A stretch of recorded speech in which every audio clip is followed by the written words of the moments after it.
जिल्हा परिषद प्राथमिक मराठी शाळा नवीन टाकळी येथे 15 वर्ष सेवा बजावलेल्या सेवानिवृत्त शिक्षिका मीनाक्षी क्षीरसागर गिड्डे यांच्या संकल्पनेतून सावित्रीबाई फुले यांच्या जयंतीचे औचित्य साधून जिल्हा परिषद प्राथमिक मराठी शाळा टाकळी नवा येथील 1ली ते 7वीच्या एकूण 85 विद्यार्थिनींना प्रत्येकी 1,000 रुपये प्रमाणे 85,000 रुपयांचे मुलींच्या शिक्षणासाठी प्रोत्साहन म्हणून आर्थिक मदत देण्यात आले आहे। क्षीरसागर मॅडम यांना सेवानिवृत्तीनंतर टाकळी जिल्हा परिषदेच्या स्नेह संमेलनाच्या कार्यक्रमात प्रमुख पाहुणे म्हणून बोलवण्यात आले होते। त्यावेळी त्यांनी आपले मनोगतही व्यक्त केलं। यावेळी मुख्याध्यापिका हेमलता नाईकनवरे, नीलम महाजन, शीला बसरकोड, उपसरपंच सिद्धाराम घोडके, सदस्य चंद्रशेखर गायगवळी, विक्रमसिंह गिड्डे, विजयसिंह गिड्डे, संजीवनी शितोळे, मृणाल शितोळे, अंबादास पाटील, धनय्या हिरेमठ, संजय गडगावकर, चंद्रकांत देवठे, नरसप्पा इटकर व महिला पालक मोठ्या संख्येने उपस्थित होते। हे आता जे पैसे दिलेले आहेत ते मुलींच्या शिक्षणासाठी हे पैसे दिलेले आहेत आणि ह्या जे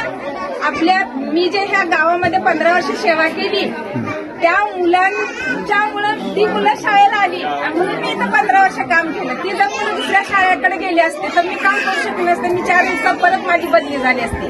त्या मुलांचं माझ्याकडे एक प्रकारचं ऋण आहे आणि ते ऋण माझ्या त्या नातवंडांना म्हणजे मुलांच्या विद्यार्थ्यांना मुलांना देऊन हे मुलींना फक्त मुलींना हे 1,000 रुपये देऊन हे फेडत आहे।